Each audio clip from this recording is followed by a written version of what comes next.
UFC Fight Night Strickland versus Magomedov full card betting breakdown. We're going to start from the bottom and work our way all the way to the top with Abus Magomedov and Sean Strickland, but we have to start to the bottom, from the bottom to the top to build suspense, to get the worst fights out of the way, and then get to the bigger fights. So if you want to get to the bigger main event, co-main event, main card fights, you could skip ahead if you want to, but there are some decent bets to be made on the prelims as well, so I do suggest just checking out the entire video. We're going to start with Alexander Romanov taking on Blagoy. Even if you watch my prediction video, I do have Alexander Romanov winning this fight.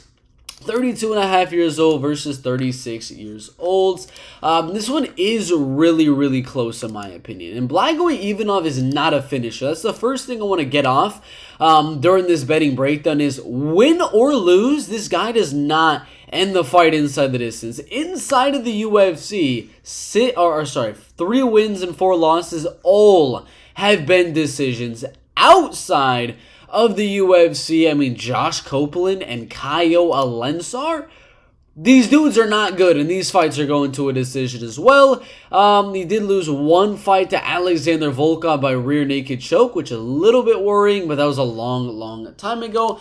I feel fairly good that this should be a decision. Alexander Romanov should at least have trained the gas tank to not get finished in the later rounds here by Blagoy, even if he didn't. I mean, he survived a little bit there against Marcin Tybura, did get knocked out by Volkov, but then again, Blagoy Ivanov is also one of those guys that is not going to go out there round 1 and get the KO TKO, so I'm not really worried too much about a finish, which is very interesting considering the over 2.5 is plus money, and then the fight to go to a decision is at plus 140. And as of right now, the over 1.5 rounds is right, like that's the cutoff. I'd say in terms of over-unders, I'd say over 1.5 rounds is not the way to go. You'd want to do an under 1.5 rounds and choose Alexander Romanov, or choose an over Blagoy Ivanov and Blagoy Ivanov to win that fight. They do that on DraftKings where you can pick one fighter to win and under, one fighter to win and over, and things like that. Because I think if Blagoy's going to win, it's going to be round 2, round 3. If Romanov's going to win, it's going to be probably round number 1. So for these early ones, over 1.5, under 1.5. If you want to risk it, I would say under, if you're able to parlay that with Alexander Romanov himself. But if not, you got the fight goes to a decision, which has some value. And you can see it has some value as people were immediately dumping money on it. As it started at plus 195, moved its way down to plus 140.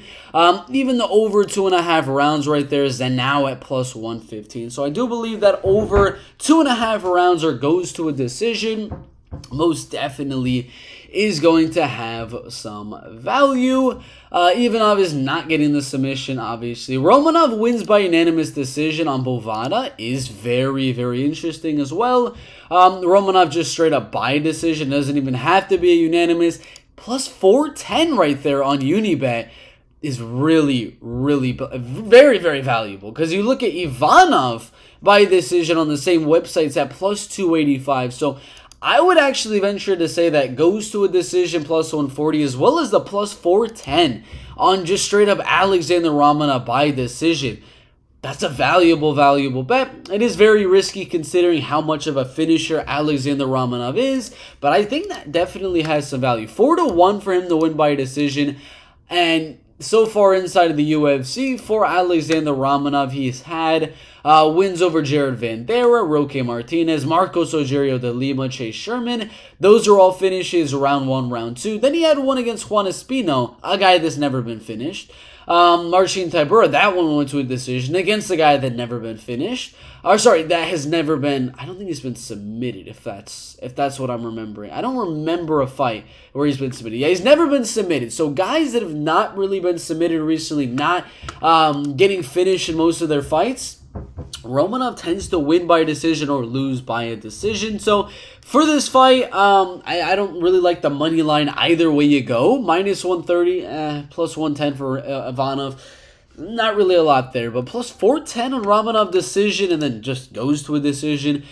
pretty decent bets there. Ivana Petrovic, Luana Carolina, minus 225. She's younger, she's taller, she's lengthier, she is undefeated. Let's take a look at the betting odds. Minus 205 is interesting. It is now at minus 226. I was going to say maybe a parlay minus 205 with like a Joanderson Brito, and then maybe someone on a later card at UFC 290, like a Tatsuro Taira, like a Robert Whittaker or something like that. But now that it's at like minus 220, minus 230 range, I don't really know if I want a money line Ivana Petrovic there. So we're gonna have to look at the props because it's not really looking good for a money line there. It could be a parlay piece. I feel fairly good about Ivana Petrovic winning that fight, but money line wise, I don't know. I don't feel super good about it. But something I do feel decent about is the fact that the fight goes to a decision's 2-1 is a little bit crazy in my opinion. Personally, I think Ivana has a very high likelihood of going out there and getting the finish in this fight, whether it's a submission, which is somehow plus 1,000 on Betway, what in the world, or getting that TKO, or sorry, yeah, that is Ivana Petrovic, yeah, plus 1,000 is insane, or if it's her by a TKO, which is at plus 600, I actually feel very good about those odds, plus 600 for the TKO, plus 1,000 on that submission, and just straight up inside the distance, I'm trying to look for that, is at plus 200. I think that's worth a small quarter unit, half unit type of a bet for Ivana Petrovic to win inside the distance, because the money line isn't really there, and come on, minus 200 to go to a decision. I don't know. I feel like it's a 50-50 to go to a decision or for there to be a finish. And if there's a finish, I got to go Ivana Petrovic if there is a finish. So those are my thoughts on that one. We got Guram Karatayev taking on Elvis Brenner right here. Elvis has lost all three of his losses by a decision. Beat Zubair Tukhugov on short notice as well, which was very interesting. And Guram Karatayev is not known to be a finisher, just inside the UFC, but outside, got a lot of TKO wins, a lot of submission wins over there in Brave CF and then IRFA as well. If you look at the betting odds for this fight, the parlay ability of him, I mean, it's up for grabs. Like, if you want to risk it, you can. If not, it's totally understandable because it's not really going to do too much to your parlay in terms of, like, minus 600. But it could be worth it, I guess. The only thing we have to really look at is the fight goes to a decision. Fight doesn't. Guram by finish. Guram by a decision. Because Guram decision is at plus 135 right there. And that is my prediction, but is it worth plus 135 is my question. Because the fight just to go to a decision, you can get that at plus 105 on Betway, but plus 135 for Karatayev specifically to win by decision. I'd venture to say this is one of those kind of pass type of fights where I wouldn't really do too much. I mean, maybe if there's a unanimous decision one, if I can find one of those on here, but I can't really see. There it is, but it's only at plus 140. There's really no difference on that one. So I would actually say Guram Karatayev, I really wouldn't do anything with the props. I don't really like too much of the probability for Guram Karatayev this card. I'd say if you want to parlay him, you can. If not, and you're not really willing to risk minus 600, totally understandable, but the props aren't really looking too juicy for Guram on that fight. The next one, let's see, Yana Santos and Carol Rosa. This is another one I don't really want to do too much here. I mean, Carol Rosa's coming in on short notice. It's in the featherweight division where Carol is going to be the bigger fighter. Neither girl likes to finish their opponents. But Yana does get finished a lot inside the UFC. She survived against Holly Holm, which was, I mean, impressive, I guess. I do have Carol Rosa by a decision, which literally on DraftKings getting that plus 110 is the only thing you should be doing. That's it. Anything else, you should just slap yourself in the face. Plus 110, Carol Rosa by decision is it. You're not doing Cara Rosa's scorecard is no action because, you know, you're probably going to get your money back. And you just put money out there for no reason because there's really low likelihood that one of these girls gets the finish. But if you're getting plus money on Rosa decision, it isn't really that bad considering Cara Rosa's track record is just decision after decision after decision. 10 decision wins as a professional MMA fighter. 1, 2, 3, 4, 5 of them inside of the UFC in a row, and not even against that good a competition. Vanessa Melo, Betch Kohera, Lena Landsberg. Now she's fighting Yana Santos. Come on. She's not finishing her. I got this one going to a decision. So that plus 110 would be the only thing. Joanderson Brito. You already know the inside the distance. Joanderson Brito parlay piece. You're not really, I mean, you could, I guess, parlay the minus 1,200 on Joanderson Brito, or you know, you could go to the prop page and find Joanderson Brito by inside the distance, by KO, by TKO, by submission. Not going to get you much more at minus 450 right there, but it could be a little small addition to your parlay right there. Fight starts round 2. I don't really want no part of that. Brito by TKO is at minus 120, where Brito by submission is at plus 200. So we got to think, how is he going to go out there and beat Weston? He's got knocked out in round number 1 by Teruto Ishihara, but he also is getting hurt on the feet and then getting submitted on the ground as well. And we do know Joanderson Brito does have the ability to hurt you on the feet and then get you down and submit you. He has good, solid power in his hands, but once he hits you with those good shots, he's able to finish it up on the ground with a good submission. But, I mean, he also has, like he did against Chepe Mauricio, who just had a great debut, as well as Andre Fili, just the ability to knock his opponent out very, very fast. So, I don't know, this is very, very tough. Brito in round number 1 is minus 175. I've never seen that for just one single round. That's kind of crazy. I would actually, I would sprinkle on Brito's submission round 1. Plus 300 on Joanderson Brito by submission round number 1. I actually think he's going to hurt him on the feet, almost knock him out, get the back of him and rear naked him in round number 1. And again, the KO in round number 1 is plus 125. There's nothing there for you. All the value's gone from plus 200 to plus 125 right there. It's very likely he gets that first round knockout, but I think he hurts him on the feet. And Weston trying to prove that he's at least able to have one more fight inside the UFC. He's going to try not to get knocked out as well as he can, and then end up getting submitted. So that's what I'd have to say for that one. Next fight, forgetting what the next one was. It is Kevin Lee and Hinat Fakhretdinov. Kevin Lee losing decision to D-Rod, submitted by Dos Anjos and Charles Oliveira, losing decision to Alaya Quinta, and getting finished in a few of his other fights. He's very good at getting the finish in his wins. Somehow was not able to do so in the Diego Sanchez fight, which I find very, very odd. But right now, money line on Hinat Fakhretdinov, I mean, is solid at the moment. Minus 190 is the best it's ever been, except for that minus 186 for a second there. So Hinat Fakhretdinov parlayed with Joanderson Brito inside the distance could get you close to plus money, but we got to take a look at the props. We got to take a look at those props because Las Vegas does think the fight is going to go to a decision very, very slightly. They are not confident as they only have it at minus 120, but they do have the fight going to a decision. Lee inside the distance is interesting, plus 210 for Fakhretdinov inside the distance. Lee by decision, Fakhretdinov by decision.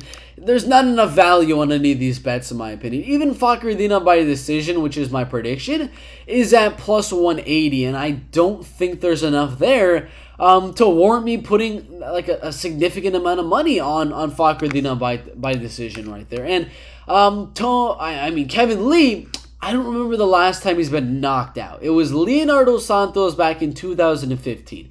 If he gets hurt on the feet, he gets hurt, and then he survives a little bit and gets submitted. So we got to think about that. We got to think about the fact that Hanaf Fakhretdinov is very, very solid on the feet, has some very, very good power in his hands, 11 KO wins, 0 KO losses, and then those 6 submissions. The fact that Kevin does not get KO'd very, very often leads me to believe that Hanaf is possibly going to hurt him on the feet and maybe even submit him on the ground. And the fact that the Hanaf Fakhretdinov by KO and the Hanaf Fakhretdinov by submission are even is very, very interesting. Plus, I mean, not even.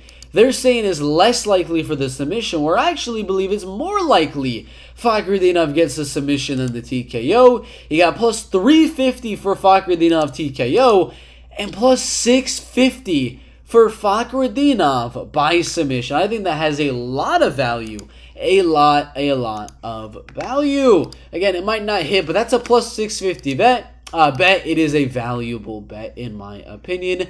Nursultan Riziboyev and Bruno Ferreira. These guys are both finishers in the middleweight division, so you know what we're going to do. Last week, we had Trevor Peek and Chepe Mauricio. We had Cedric Dumas versus Cody Brundage.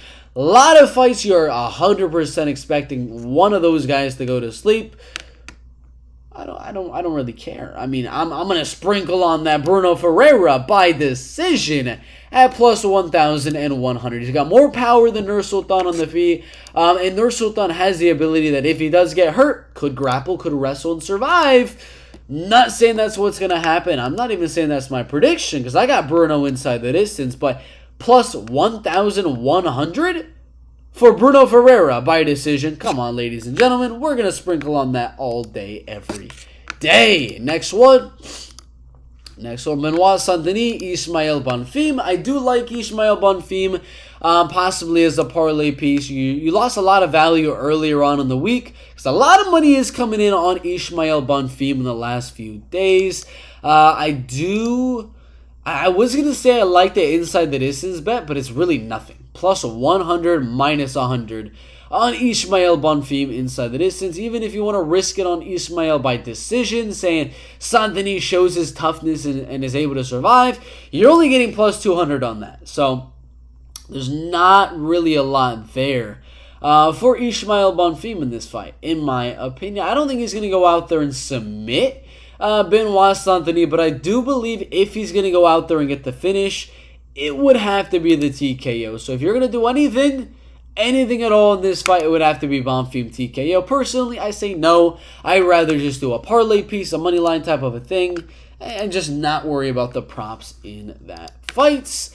Ariane Lipski, Melissa Gato. Melissa Gato could be a good money line bet, minus 182, minus 200 type of range. For Melissa Gato, if you look at the props, they're really not too good. In my opinion, I mean, it's 50-50 to go to a decision, but Gato inside the distance is only plus 130. Gato by TKO is plus 510. That would be a small sprinkle on plus 400, plus 500 inside the distance. TKO win for Melissa Gato, or you just money line. I don't think her odds are that bad. Melissa Gato parlayed with Joanderson Brito inside the distance, maybe add Ismail Bonfim. Could be a decent parlay there. Max Griffin versus Michael Morales. Let's check those odds. Fight goes to a decision is at minus 115. I think it goes to a decision. I'm going to be honest. I got Michael Morales by a close 29-28 decision. Max Griffin just had it shouldn't have been a split decision. He should have got a fairly clear decision whatever Tim means. But he had these splits decision over Neil Magny right there, where he lost by split decision in a very, very close fight. It's only been finished once by Colby Covington in round 3 a very, very long time ago. And even his wins, half of them are by finish, half of them are by a decision. So you already know I'm gonna sprinkle on that minus 115 right there. It goes to a decision. And if you want, I guess Michael Morales plus 165 would be a decent one. I don't really like too many of the finishing stuff. I don't really expect a finish in this fight. Fight goes to a decision for that one. Damir Ismagulov, you're finally getting minus 107 on Damir Ismagulov. He was at minus 102 a little while ago, they had Damir Ismagulov as an underdog. And I will say, if you're getting plus money on Damir Ismagulov, I'd say that'd be a decent bet. You could parlay fight goes to a decision on here because Grant Dawson has literally publicly came out and said he does not expect to go out there and finish Damir Ismagulov in that fight. I don't expect that either. I don't really expect a finish here. I expect a technical, hard-fought decision from both guys and a very, very close fight. So you could parlay that, and that is about it. That is about it. Maybe if you want to do a split decision prop and risk it or something like that, there are those props usually on DraftKings and things like that. I don't think I see one. Ismagulov by decision, submission, round 1, round 2, round 3. Yeah, I'm not seeing any of that one. So literally the only thing I would do for that one would literally be fight goes to a decision. That is about it. Not too much to be said for that co-main events. Main event, Sean Strickland, Abasupi, and Magomedov. Fight goes to a decisions at plus 115. I would do a small bet. Usually there's one on fight ends by. And I like to find those ones every now and then. I do like to find those ones. Let's see. One second. Strickland most takedowns? No, we're not doing that type of stuff. Let's see. There's usually one where it says fight ends by, and it's by submission, is by TKO, is by knockout, is by decision. You could just choose what you think the fight is going to end by specifically, because I think specifically it'll end by a TKO, but I'm not really seeing that bet for some odd reason. Usually it's on here. Usually it is on here. There it is. I must have passed it earlier. Minus 135 is... Did I press the right one? Yeah, minus 135 is KO or submission. KO or decisions at minus 750. Where is just the straight up fight ends by KO? Where in the world is that? Bro, I really cannot find it. I really cannot find it. Well, if you can find it on whatever book you were on, fight ends specifically by KO TKO, which I'm assuming would be plus money right there. That would be one of the bets I do for this fight. Another one would be Sean Strickland and over 3.5 rounds. Sean Strickland and over 2.5 rounds. They have that on DraftKings where you can put the fighter you think is going to win and an over 1.5, over 2.5, over 3.5, whatever the case may be. To get Sean Strickland into that plus money range, you put him and the over. That's all I'd say for that main events. What is there for the full card bets? They have 12 here. I don't know what that means. I never know what that means. All right, whatever. We go on. I'm just kidding. We're done with the betting breakdown for UFC Fight Night. Sean Strickland versus Abus Magomedov. For the Sean Strickland fight, we have fight ends by specifically TKO at plus money. Sean Strickland wins and over 2.5 rounds in a parlay. The Ismagulov Grant Dawson fight goes to a decision bet. You can parlay that one. Morales versus Max Griffin, it goes to a decision. Or Michael Morales by decision. Melissa Gato by TKO prop. Ismail Bonfim by TKO prop. Or parlay him. Ferreira versus Ruzi Boyev goes to a decision. Or Bruno Ferreira by decision, both have good odds. Henat Fakhretdinov's submission prop, solid. Joe Anderson Brito, submission round number 1, and the inside the distance in the parlays. Carol Rosa by decision bet. Guram Karatayev is just parlay piece.